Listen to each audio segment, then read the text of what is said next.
Hello dear students, as usual I am Navneel God from Tagore School Parvatsar and we are studying here the 5th class GK book Knowledge Hub।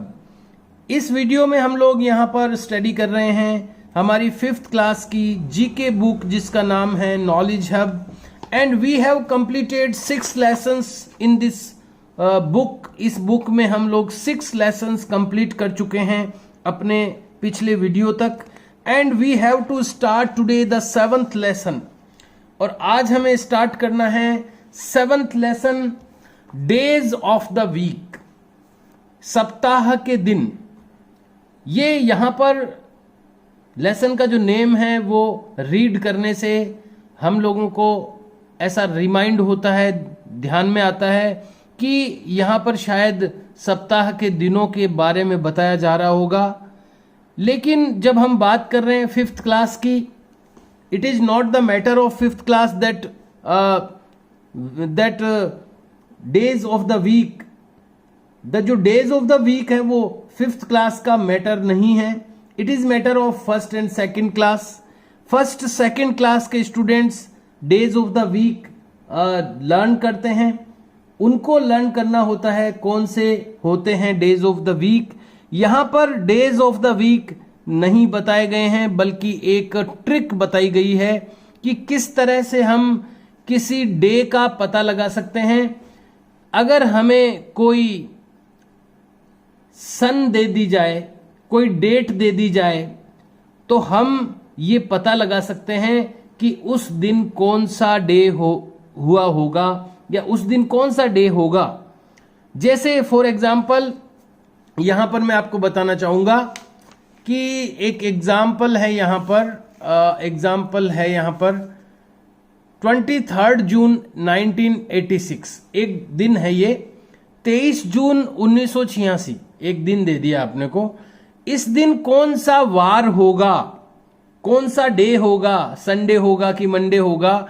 अब 1986 बहुत पुरानी बात हो गई, तो इतनी पुरानी कैलेंडर भी अपने को नहीं मिल पाएगा शायद कि हम कैलेंडर में ढूंढ लें कि उस दिन कौन सा डे होगा। लेकिन यहां पर एक ट्रिक दी हुई है, एक मेथड दिया हुआ है, एक तरीका दिया हुआ है जिस तरीके से हम ये पता लगा सकते हैं कि किस तरह से इस दिन, यानी कोई भी अगर अपने को दिन, उसकी डेट, उसका मंथ और उसका ईयर दे दिया जाए तो हम ये पता लगा सकते हैं कि उस दिन कौन सा डे होगा, कौन सा वार होगा उस दिन। यहां पर डे नहीं दिया गया है, केवल डेट है, मंथ है और ईयर है। ये यहां पर नहीं बताया गया है कि संडे था कि मंडे था कि ट्यूसडे था उस दिन, लेकिन हम लोग इसका पता लगा सकते हैं। तो यहां पर इस तरह की एक ट्रिक है, बहुत ही मजेदार और इजी ट्रिक है। आप लोग भी किसी भी डेट का पता लगा सकते हैं कि उस दिन कौन सा दिन रहा होगा। तो आइए शुरू करते हैं इस लेसन को रीड करना। रीड द गिवन ट्रिक, दी गई ट्रिक को पढ़िए। टू नो, जानने के लिए। The days of the week, सप्ताह के दिनों को। सप्ताह के दिनों का पता लगाने के लिए अगर हमें कोई डेट दे दी जाए तो सप्ताह के दिनों का पता लगाने के लिए ये नीचे जो ट्रिक दी गई है उसको रीड कीजिए। तो यहां पर मैं आपको बताना चाहूंगा, जनवरी हैज 31 डेज। जनवरी में 31 दिन होते हैं, आपको भी पता होगा। जनवरी में 31 डेज होते हैं, ये सबको पता है।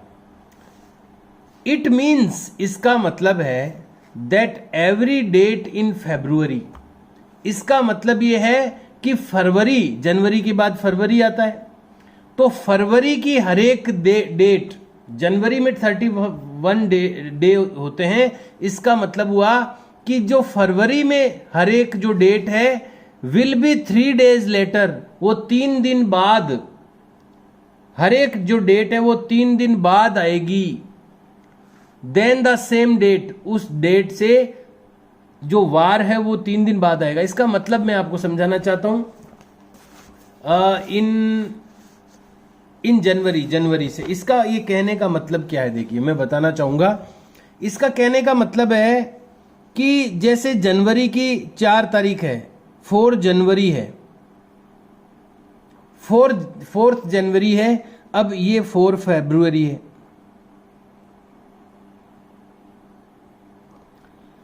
4 जनवरी और 4 फरवरी, 4 जनवरी को जो वार होगा, मान लो मंडे है, अगर 4 जनवरी को जो भी डे होगा उसी तारीख को फरवरी में, यानी 4 डेट क्या थी, 4 जनवरी में 4th, ये फरवरी की 4th, यानी जनवरी में जो जिस तारीख को, जिस डेट को जो डे होगा, फरवरी में उसी तारीख को 3 दिन बाद का, 3 दिन आगे होगा वो। जैसे मंडे है ना, तो ट्यूसडे, वेडनेसडे, थर्सडे, तो उसमें थर्सडे होगा। ये कहना ये चाहता है कि जनवरी में जो डेट को जो डे होगा, फरवरी में उसी डेट को 3 दिन आगे का डे होगा। अब ऐसा क्यों है, ये भी यहां पर समझाया गया है। ये बात अभी तक जो इसने बताई है उसका मतलब ये, फिर से मैं इसको पढ़ देता हूं एक बार। जनवरी हैज 31 डेज, जनवरी में 31 दिन होते हैं, ये तो सबको ही पता है। अब ये जो आगे बात आ रही है वो मैंने जो आपको कही है, समझाई है अभी, वो बात ये अभी यहां पर आ रही है। इट मीन्स, इसका मतलब है दैट एवरी डेट, कि हर एक डेट, हर एक दिनांक, इन फरवरी, फरवरी में हर एक दिनांक, विल बी 3 डेज लेटर, वो 3 दिन बाद होगी, देन द सेम डेट, उसी डेट से, इन जनवरी, जनवरी की उसी डेट से फरवरी में जो वही दिनांक है वो 3 दिन बाद आएगी, यानी वार 3 दिन आगे का आएगा उसी दिनांक को। इसका मतलब क्या है, देखो ये कैसे होता है। अब देखो 31 डेज हैं, जनवरी में कितने डेज हैं, 31। वीक यानी सप्ताह कितने दिनों का होता है, 7 डेज का, यानी 7 दिनों से वापस वही वार आ जाता है।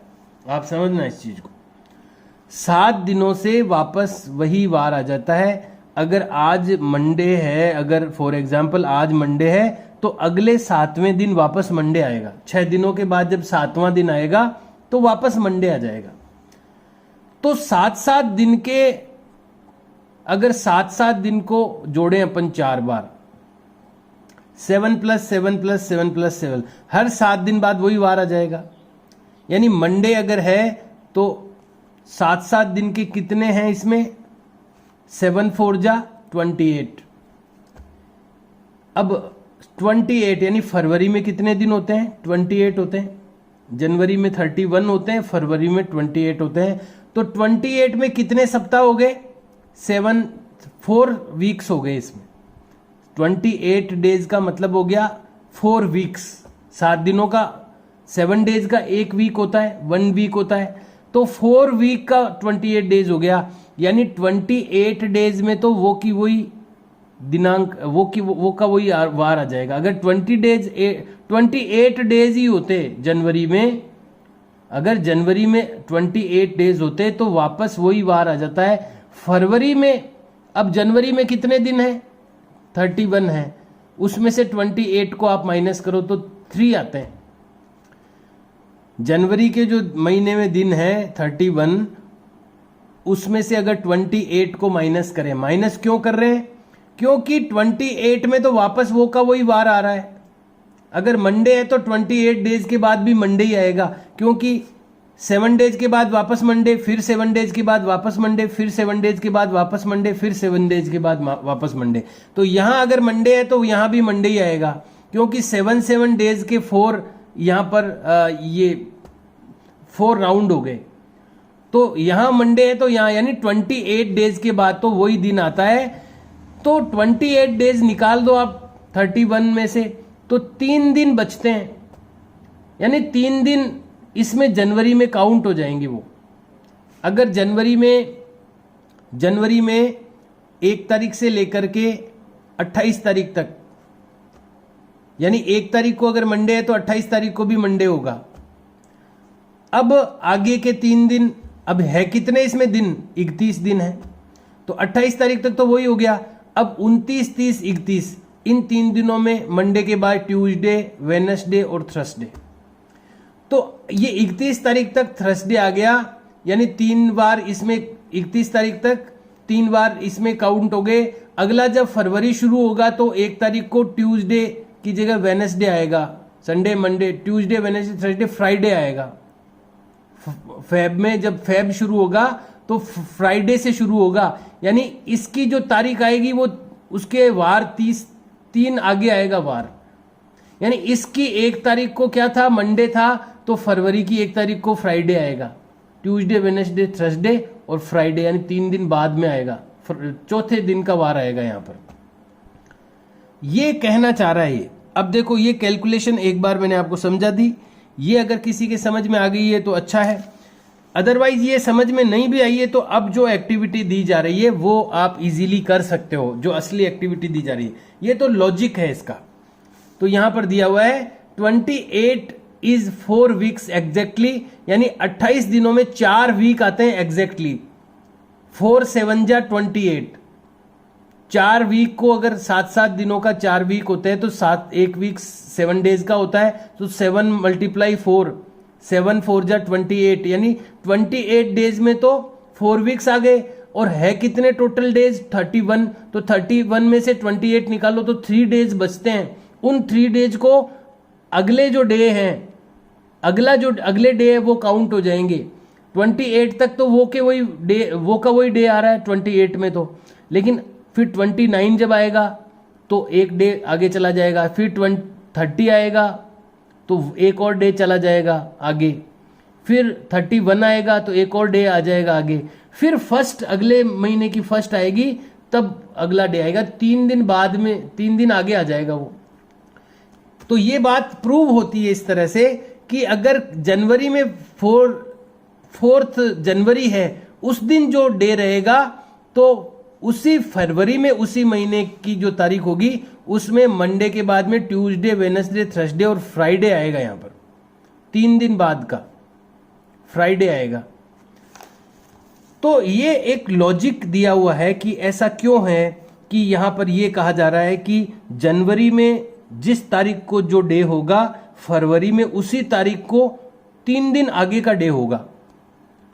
फिर मार्च में कितने दिन आगे का डे होगा जनवरी की तुलना में। अगर ये एक टेबल बना दी गई है, यहां पर देखो एक टेबल है, जनवरी में 0 है, अगर जनवरी में 0 है तो फरवरी में 3 दिन आगे का डे आएगा, मार्च में 3 दिन आगे का डे आएगा, अप्रैल में 6 दिन आगे का डे आएगा, मई में 1 दिन आगे का डे आएगा, जून में 4 दिन, जनवरी की तुलना में है ये, जनवरी में 6 दिन आगे का, जून में 4 दिन आगे का आएगा, जुलाई में 6 दिन आगे का आएगा, अगस्त में 2 दिन आगे का आएगा, सितंबर में 5 दिन आगे का आएगा, अक्टूबर में वो का वही डे आ जाएगा। यानी जनवरी में अगर 4 तारीख को मंडे है तो अक्टूबर में भी 4 तारीख को मंडे आएगा, और जनवरी में अगर 4 तारीख को मंडे है तो जून में 4 तारीख को 4 दिन आगे का दिन आएगा, 4 डे आगे का आएगा उसमें। अगर जनवरी में कोई 4 तारीख को मान लो मंडे है तो अगस्त में 2 दिन आगे का वार आएगा उसमें। तो ये एक टेबल यहाँ पर कैलकुलेट करके एक टेबल तैयार कर दी गई है कि जनवरी में अगर 0 का मतलब है जितनी भी तारीख है, जितनी तारीख को जो भी डे है, मंडे है, ट्यूसडे है, किसी भी डेट को, कोई भी जो डेट है उसको जो भी डे है फरवरी में उसके 3 दिन, फरवरी में उसी तारीख को 3 दिन आगे का डे होगा, मार्च में 3 दिन आगे का डे होगा, अप्रैल में उसी तारीख को 6 दिन आगे का, 6 दिन आगे का डे होगा। इस तरह से ये 12 महीनों का एक टेबल बनाया हुआ है। ये क्यों, कैसे बनाया हुआ है वो भी मैंने आपको समझाया, हालांकि पूरा नहीं समझाया है क्योंकि वो और ज़्यादा कैलकुलेशन है कि भाई आप सोचोगे कि मार्च में ऐसा क्यों लिखा हुआ है। केवल फरवरी का लॉजिक समझाया मैंने आपको कि फरवरी में 3 दिन आगे का डे क्यों आएगा, क्योंकि 3 दिन कम पड़ रहे हैं, जनवरी में 3 दिन कम पड़ रहे हैं, 31 डेज का जनवरी है, 28 में तो सेम डे आ गया, अब 3 दिन और है, 29, 30, 31, वो 3 दिन इधर जनवरी में काउंट हो जाएंगे, तो फरवरी में चौथे दिन से शुरू होगी फरवरी, चौथे डे से, इसलिए 3 दिन आगे का डे आएगा फरवरी में। ये लॉजिक है, जनवरी के बाद फरवरी का 3 दिन बाद का डे क्यों आएगा, इसका ये लॉजिक है। इस लॉजिक से फिर आगे की कैलकुलेशन चलेगी तो ये एक टेबल बन जाती है इससे। ये एक टेबल है, इधर डेज की टेबल दी हुई है, संडे 0, मंडे 1, ट्यूसडे 2, 1 2 3 4 5 6 7 8 6 तक है, 0 1 2 3 4 5 6, इधर Sunday Monday Tuesday Wednesday Thursday Friday Saturday. तो ये तो नंबर से दिए हुए हैं सारे डेज, ये नंबर इनके यहाँ पर मेंशन किए हुए हैं। और यहाँ पर ये वाली जो टेबल है ना, इधर वाली, ये लॉजिक से बनाई हुई है, ये लॉजिक टेबल है, लॉजिक से कैलकुलेट करके बनाई हुई है टेबल।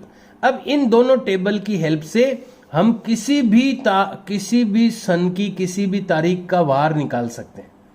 अब कैसे निकालेंगे, देखो ये एक चीज छूट गई थी ऊपर, द टेबल गिवन बिलो, जो टेबल नीचे दी गई है, आर कैलकुलेटेड इन सच ए वे, इसी तरह से जो ऊपर कैलकुलेशन दी थी जनवरी और फरवरी की, उसी कैलकुलेशन से ये टेबल बनाई गई है। It will help you to calculate, ये आपको कैलकुलेट करने में हेल्प करेगी।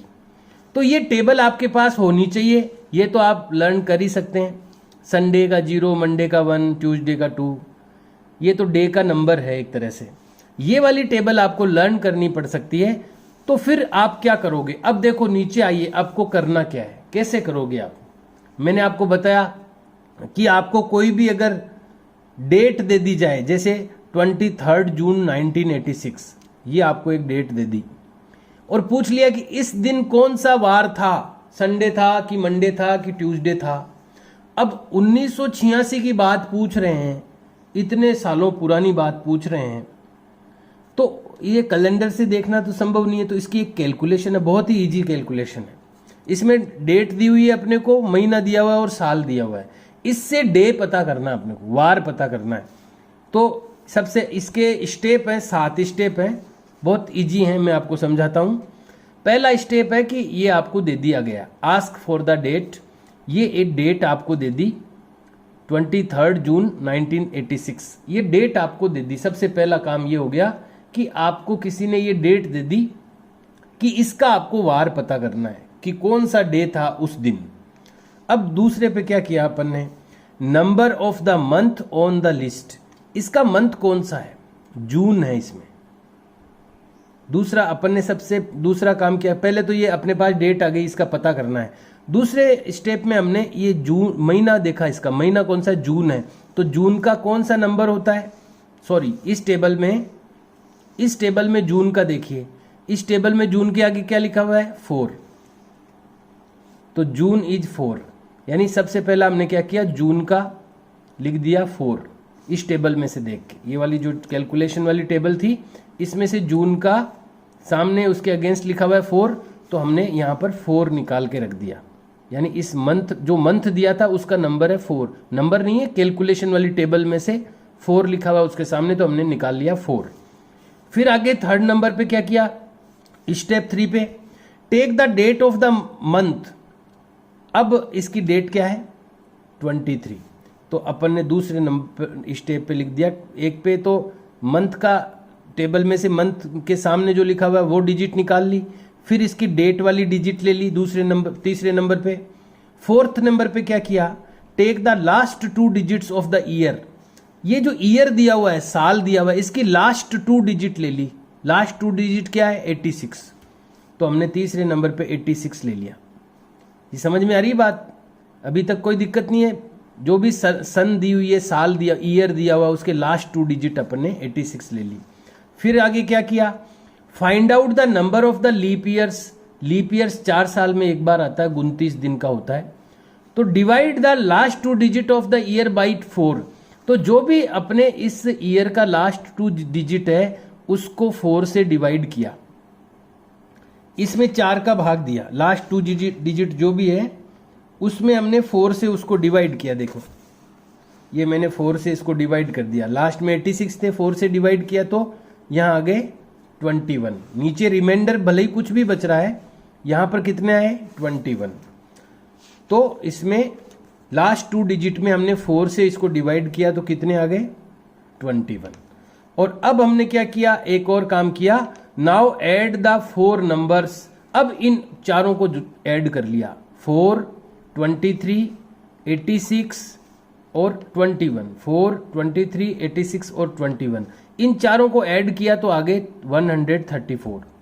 अब क्या किया 134, अब इस 134 में 7 से डिवाइड किया इसको, क्योंकि 7 डेज का 1 वीक होता है, इसलिए 7 से इसको डिवाइड किया।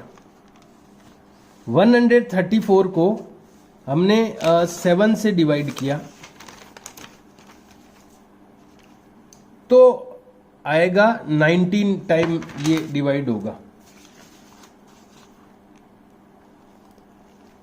134 डिवाइडेड बाई 7, 7 1 जा 7, 6 बैलेंस में आ गए एंड 4 64 हो गए, 7 9 जा 63, सब्ट्रैक्शन किया 1 रिमाइंडर में आ गया। तो हमने इस 134 को डिवाइड किया 7 से तो कितने यहां पर कितने आ गए 19, तो 19 तो ये आ गए और नीचे रिमाइंडर कितना आया, शेषफल 1 आ गया, तो रिमाइंडर कितना आया 1। ये रिमाइंडर से पता चलेगा वार का।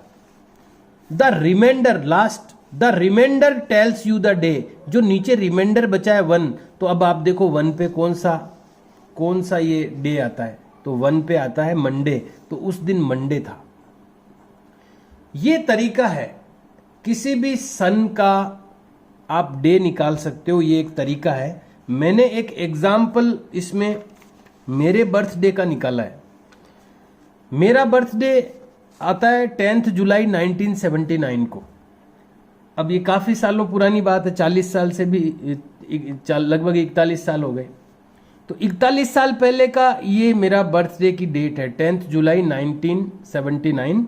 अब मुझे इसका मुझे ये पता नहीं है कि मेरे जन्मदिन पे वार क्या था, तो मैंने इसी तरीके से इसको किया है। देखो आप, सबसे स्टेप 1 में मैंने मेरा बर्थडे ले लिया 10 जुलाई 1979, ये ईयर है, ये मंथ है, ये डे है, डेट है। स्टेप 2 में मैंने सबसे पहले जुलाई का महीना, यही करना है अपने को, जुलाई के महीने का जुलाई के महीने के सामने इस टेबल में क्या लिखा हुआ है देखो, तो जुलाई के सामने लिखा हुआ है 6, तो अपन ने सबसे पहले मैंने ले लिया 6। फिर उसके बाद में डेट कौन सी है, तो डेट है 10, तो मैंने दूसरे नंबर पे ले ली 10। अगले स्टेप में ये इसका जो ईयर दिया हुआ है मेरा, इसका लास्ट 2 डिजिट ले ली मैंने 79, ये 79। अगले स्टेप में 79 को 4 से डिवाइड करना था, तो वो मैंने 4 से इसको डिवाइड किया तो 19 आते हैं। मैं आपको बता भी सकता हूँ, 79 को 4 से डिवाइड करूंगा तो 19 आएंगे। यहाँ पर रिमाइंडर नहीं देखना है, यहाँ पर ये वाला जो आंसर है वो देखना है, 19 आ गए, तो यहाँ मैंने लिख दिया 19। स्टेप 6 में मैंने इनको ऐड कर दिया, किस किस को, 6, 10, 79 और 19, 6, 10, 79 और 19, ये इसका टोटल आ गया 114। अब मैंने क्या किया, 114 को 7 से डिवाइड किया अगले स्टेप में, यही करना था। तो 114 को जब हम डिवाइड करेंगे 7 से तो 16 टाइम डिवाइड होगा और रिमाइंडर 2 आएगा लास्ट में। अब ये रिमाइंडर मेन चीज है, लास्ट में जो रिमाइंडर है वो 2 आएगा। तो 114 को डिवाइड किया 7 से तो 16 टाइम डिवाइड हुआ और रिमाइंडर 2 नीचे अपने को ऑब्टेन हुआ 2 रिमाइंडर के रूप में। तो 2 किसका, कौन से डे का नंबर है 2, तो 2 ट्यूसडे, 2 का मतलब है ट्यूसडे, तो मेरे ये आ गया मेरे पास ट्यूसडे, यानी मेरे जन्म के दिन ट्यूसडे था, ये मुझे पता चल गया। ये एक ट्रिक दी हुई है इसमें, ऐसे आप अपने बर्थडे का भी डे निकाल सकते हैं। मैं आपको ये इसी तरह आपको करना है, जैसे मैंने अभी देखो यहां पर शो कर रहा हूं मैं आपको। तो अब आपको करना क्या है, रिटर्न में रिलेशन का नेम और नंबर लिखना है आपको सबसे पहले, और उसके बाद में आपको एक तो ये टेबल, ये दोनों टेबल बनानी है। ऐसी एक टेबल बना लेना आप, या टेबल नहीं बनाओ तो अपने पेज के बीच में एक लाइन खींच देना, बस 2 पार्ट हो गए उसके, वर्टिकल लाइन बना लेना 2 पार्ट्स में। फिर उसके बाद ये कितने हैं देखो 12 हैं, ये तो 11 ही होती लाइनें, तो अगले में जाएगा, एक लास्ट वाला अगले पेज में चला जाएगा। तो ये आप नंबर से एक साइड में लिख लो, जनवरी फरवरी 12 मंथ होते हैं, इनके सामने इनका ये डिजिट लिख दो जो भी है। फिर दूसरे साइड के पार्ट में संडे मंडे 7 लाइनों में ये आ जाएगा। एक इसमें से नेक्स्ट में जाएगा, तो नेक्स्ट में मत लिखना, आप सबसे नीचे बिना लाइनों के ही लिख देना इसको, ताकि एक ही पेज में आ जाए। ये लिखने के बाद में आप ये मैंने जो मेरा निकाला है ये वाला आप करना, ये मैंने जो निकाला है, और ये लिखने के बाद में आपको क्या करना है, अपना खुद का बर्थडे का निकालना है। इसके बाद में 1 लाइन ब्लैंक आपको लीव करनी है, और आपका बर्थडे कितना है, सबसे पहले तारीख, फिर महीना, फिर ईयर, डेट मंथ और ईयर ये लिखना है। और फिर ऐसे ही step 1, step 2, step 3, step 4, step 5, step 6, step 7 और लास्ट में आपको अपना डे निकालना है। तो ये एक्सरसाइज आपको करनी है खुद को। स्टेप 1 में आपको अपनी डेट ऑफ बर्थ लिखनी है, डेट, मंथ एंड ईयर, और फिर उसके बाद में ये जो भी कैलकुलेशन दी हुई है इसके अकॉर्डिंग आपको अपने खुद के बर्थडे का जो डे है वो आपको फाइंड आउट करना है। तो 1 लाइन ब्लैंक लीव करके आप अपना ये कैलकुलेशन करेंगे, और ये करना है आपको। फिर से बता दूं, लेसन का नंबर और नेम मेंशन करते हुए पहले आप ये बस इसको आप नोट डाउन करें, बाकी कुछ भी नोट डाउन नहीं करना इस बुक में से। और फिर आप ये वाली एक्सरसाइज नोट डाउन करें, और फिर 1 लाइन ब्लैंक छोड़ के आप अपने बर्थडे की एक्सरसाइज, ये जो एक्सरसाइज दी हुई है ये अपने बर्थडे के अकॉर्डिंग करें। Dear students, you have to do this exercise in your notebook. It is very interesting exercise, बहुत ही इंटरेस्टिंग एक्सरसाइज है। By this exercise you can get the day of your birthday. आप अपने birthday का जो day है वो find out कर सकते हैं। तो इसको आप करें अपनी नोटबुक में। Okay dear students, see you and bye.